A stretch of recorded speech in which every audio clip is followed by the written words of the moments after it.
Disclaimer, हम वाक और अभिव्यक्ति की स्वतंत्रता के बारे में भारतीय संविधान के अनुच्छेद 19 का पुरजोर समर्थन करते हैं। उदाहरणों, छवियों और संदर्भों सहित यह वीडियो केवल मनोरंजन, सूचना और शैक्षिक उद्देश्यों के लिए प्रदान किया गया है और चैनल किसी भी अवैध गतिविधियों को बढ़ावा प्रोत्साहित नहीं करता है। हमारा मकसद केवल समाज जागरूक करना है।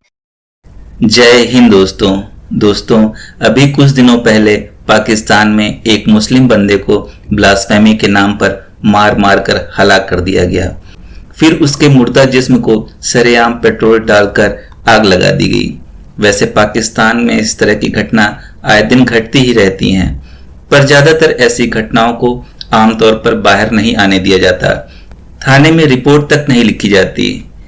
इसका सबसे बड़ा कारण वो अरेबिक कल्ट है जिसने अच्छे खासे इंसान को जॉम्बी बनाकर रख दिया है।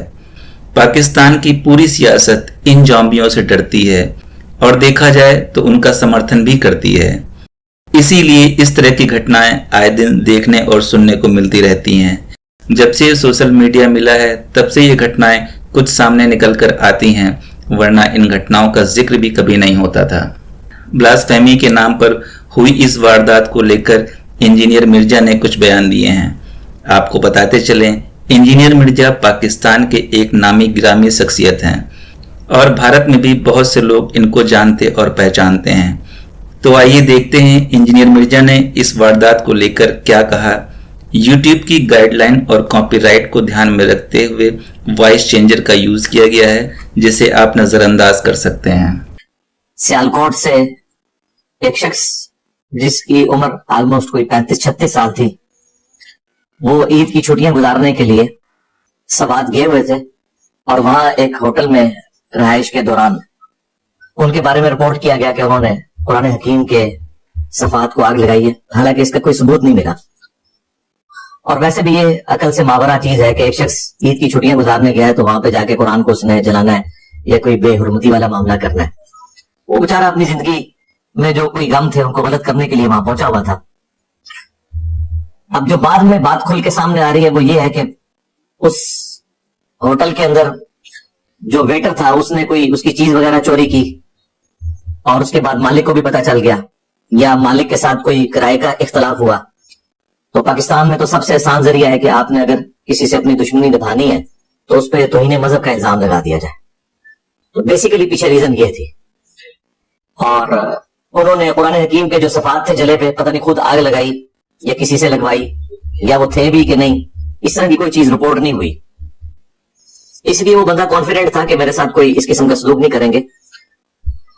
उसको उन्होंने जब वहां इन्फॉर्म किया कि तुमने तो ये कुरान के सफात को आग लगाई है, उसने कहा मैंने क्यों लगानी है। उसने दरवाजा बंद कर लिया अंदर से क्योंकि उसे खतरा था कि ये लोग नुकसान पहुंचाएंगे मॉब को लाके। और इसी दौरान जो मालिक था होटल का उसने राब्ता किया पुलिस के साथ, पुलिस बुलाई गई, उन्होंने दरवाजा खुलवाया, वो पुलिस के साथ चला गया और वहां जाके उसने बकायदा बयान दिया है पुलिस स्टेशन में कि मुझे तो पता ही नहीं कौन से सफों को आग लगी हुई है, मेरा तो इसके साथ कोई मामला था और इन्होंने ये चीज हाईलाइट की है। लेकिन उससे पहले जो होटल का मालिक था वो एक खास सियासी जमात जो सोशल मीडिया के ऊपर काफी एक्टिव है, नाम लेने की जरूरत नहीं, आपको पता है वो कौन सी जमात है। उन्होंने सोशल मीडिया के ऊपर उसके खिलाफ कंपेन करना शुरू कर दी क्योंकि जो मालिक था वो उधर का जो MNA या MPA था उसके साथ डायरेक्टली रिलेटेड था। उसने उसको बताया और यूं करके एक जंगल की आग की तरह खबर फैल गई। इस हद तक फैली कि मॉब इकट्ठा हो गया पुलिस स्टेशन के बाहर और उन्होंने पुलिस स्टेशन को घेर लिया। कुछ बंदे अंदर दाखिल हुए, उस शख्स को गोली मारी और घसीट के बाहर लेकर आए और फिर उसकी लाश को पेट्रोल डाल के आग लगा दी। जो आपने मंजर इतने दर्दनाक देखे हैं, अंदाजा करें इस वक्त दुनिया में ऑलमोस्ट 100 बड़े जो अखबारात हैं उनके ऊपर मेन पेज के ऊपर पाकिस्तान का ये कारनामा जो है उन्होंने दिखाया कि पाकिस्तान टूरिज्म के लिए कितनी मौजूद जगह है कि जहां पर एक मुसलमान दूसरे मुसलमानों के हाथों जो है वो गैर महफूज है। और फिर वहां पे ऑलमोस्ट कोई 5 के करीब जो पुलिस के कारिंदे थे वो भी जख्मी हुए, 11 के करीब अवामुन्नास में से भी 1 दर्जन के करीब गाड़ियां जल गई और इतनी मोटर बाइक्स। वो वीडियोस में बकायदा मुख्तलिफ सहाफियों ने जाके वहां दिखाया, थाने में वो तमाम जली हुई गाड़ियां और मोटर बाइक्स रखे हुए।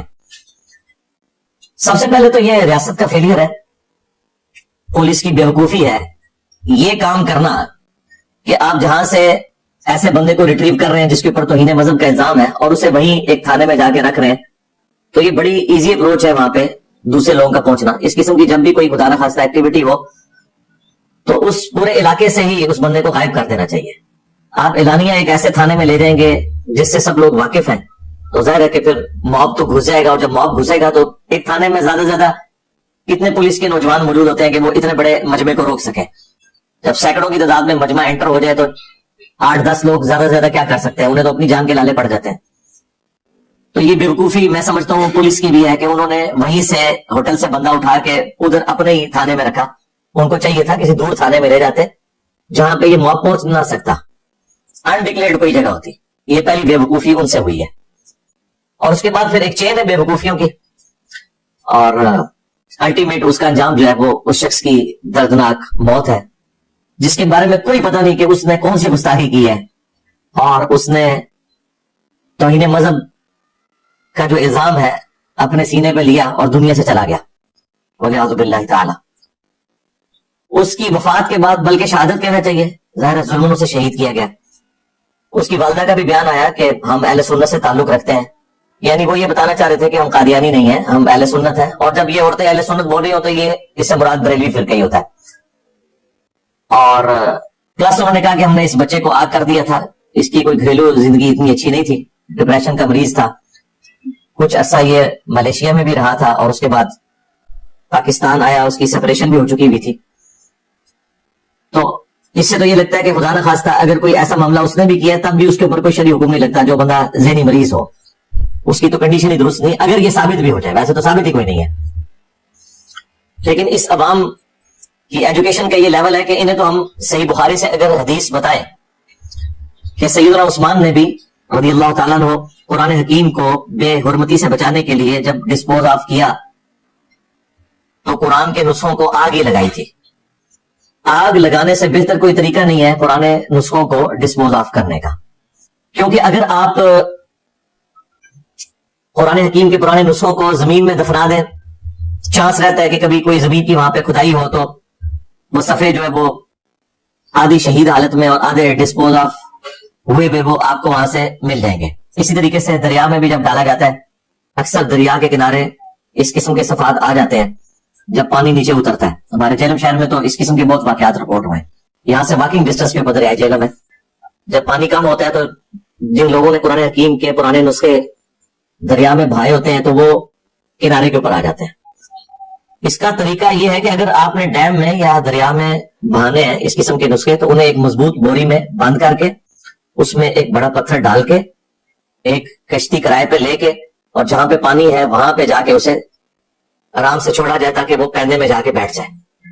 اگر آپ پل سے یوں نیچے پھینکیں گے تو جیسی پانی اس سطح کے ساتھ ٹکراتی ہے اس قسم کی بوری وہ پھٹ جاتی ہے, پھر صفحات بکھر جاتا ہے. اور زمین میں دفنانا ویسے ہی خطرناک ہوتا ہے, عموماً قبرستان میں ہی ظاہر ایسی جگہ ہوتی ہے, وہاں اور ایشو شروع ہو جاتے ہیں. اس لیے زمین میں دفنانے والا کوئی آپشن اتنا اچھا نہیں. سب سے بیسٹ آپشن یہی ہے کہ اسے آگ لگائی جائے, لیکن لوگوں کے سامنے نہ لگائیں. لوگ آپ کے اوپر توہین مذہب کا الزام لگائیں گے اور اس قسم کے کئی واقعات پہلے ہو چکے ہیں. صحیح بخاری میں آتا ہے کہ جب آذربائیجان کی جنگ کے دوران قرات کا اختلاف شروع ہوا تو وہ قرآن حکیم کے نسخے جو اسٹیبلش قرات کے اندر تھے, کیونکہ بخاری مسلم میں ہی آتا ہے کہ نبی الاسلام کو 7 قرات میں یعنی 7 ڈائلیکٹ میں اللہ تعالیٰ نے قرآن عطا فرمایا تھا, تو مختلف قرات میں لوگ قرآن حکیم کی تلاوت کر رہے تھے. حضرت حذیفہ ابن یمان نے سیدنا عثمان کو شکایت کی کہ امت کو اختلاف سے بچائیں. نیو مسلمز ہیں, انہیں آئیڈیا نہیں ہے کہ کون سی قرات جو ہے وہ قریش کی ہے, کون سی دوسری ہے, اور اس طرح آپس میں بھی اختلاف کریں گے, حالانکہ سارے صحیح پڑھ رہے ہوں گے. پھر حضرت عثمان نے وہ سارے نسخے ریٹریو کیے اور صرف جو قریش کی قرات تھی, جو بخاری میں ہی آتا ہے کہ حضرت ابوبکر صدیق رضی اللہ تعالیٰ عنہ نے اپنے دور خلافت میں ریٹن ریکارڈ ایک جگہ جمع کیا تھا. زبانی تو ہزاروں الفاظ موجود تھے, لیکن ریٹن نبی علیہ السلام کے نوٹس ایک جگہ پہ جو جمع کیے گئے تھے, کھجور کی چھال کے اوپر اور کپڑے کے اوپر لکھے ہوئے, پتوں کے اوپر لکھے ہوئے, چمڑے کے اوپر لکھے ہوئے, وہ ایک نسخہ حضرت ابوبکر صدیق نے اپنے دور میں تیار کیا تھا. باقاعدہ جو کاتب وحی تھے زید ابن ثابت, ان کی ڈیوٹی لگا کے انہی کو دوبارہ بلوایا گیا, اور یہ قرات والا بھی جو ایشو تھا اسے ریزالو کرنے کے لیے اسی نسخے کو دوبارہ لیا گیا.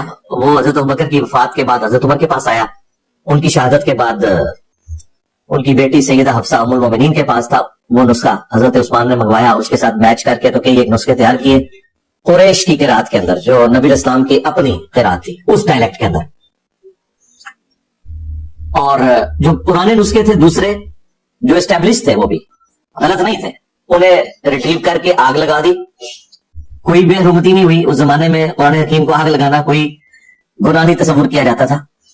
सबसे बेहतर तरीका ये डिस्पोज ऑफ करना जो है वो आग लगाना है, क्योंकि आग लग जाएगी तो बिल्कुल राख बन जाएगी, कोई बेहुरमती के चांसेस रहेंगे नहीं। अब ये बातें तो किताबों में लिखी हुई है, लेकिन आपको पता है कि किताबों का खुदा और है, बाबों का खुदा और, किताबों का दीन और है, बाबों का दीन और। इन्हें तो ये चीज बेहुरमती बताई गई है। गुस्ताखी की नीयत से तो कोई सोच भी नहीं सकता पाकिस्तान के अंदर कोई मुस्लिम हो, नॉन मुस्लिम हो, के कुरान हकीम को आग लगाएगा। तो अगर लोगों को ये मसाइल उलमा ने बताए होते कि अगर आप कुरान को आग लगाते हुए भी किसी को देखें तो ये समझे कि वो पुराने नुस्खों को डिस्पोज ऑफ कर रहा है ताकि बेहुरमती से बचाया जाए, तो किसी के दिमाग में ख्याल ही नहीं आ सकता। और ना इस किस्म की कोई एक्टिविटी परफॉर्म करके किसी के ऊपर तौहीन मजहब का इल्जाम लगा सकता है। मुझे बताया, अगर मुस्लिम अवाम को यह बात पता हो कि कुरान हकीम को डिस्पोज ऑफ करवाने का सबसे बेस्ट तरीका उसे आग लगाना है,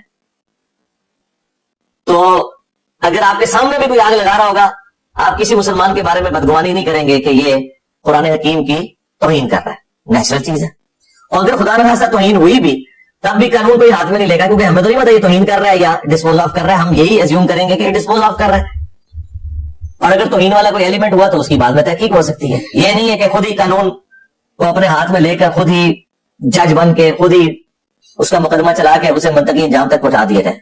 फिर इस किस्म के जो वाकयात हैं उनके ऊपर क्या शरई सजा यही बनती है, ये भी देखने की जरूरत है। क्या उलमा ने अवामुन नास को इस हवाले से कोई एजुकेट किया? ज़ाहिर उलमा से पूछेंगे जिन्हें तनख्वाह देकर हमने रखा था कि उन्होंने दीन के हवाले से लोगों को एजुकेट करना था, उन्होंने इस किस्म की हरकतें करना शुरू कर दी।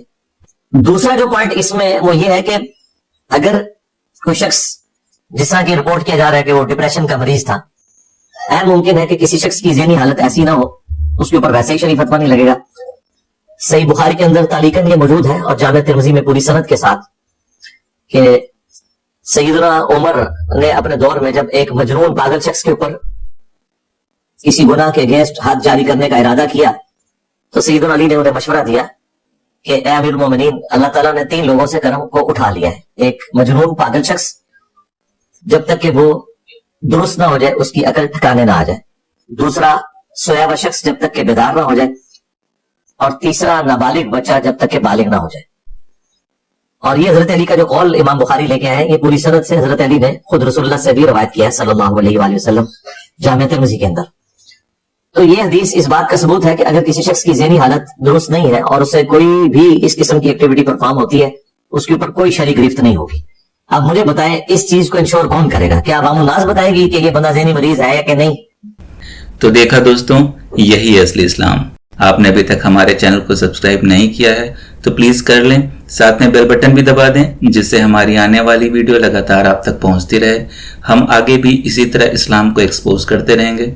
वीडियो अच्छा लगा हो तो लाइक, शेयर और कमेंट जरूर करें। इस्लामिक कर्ज से बचें, अपना ख्याल रखें।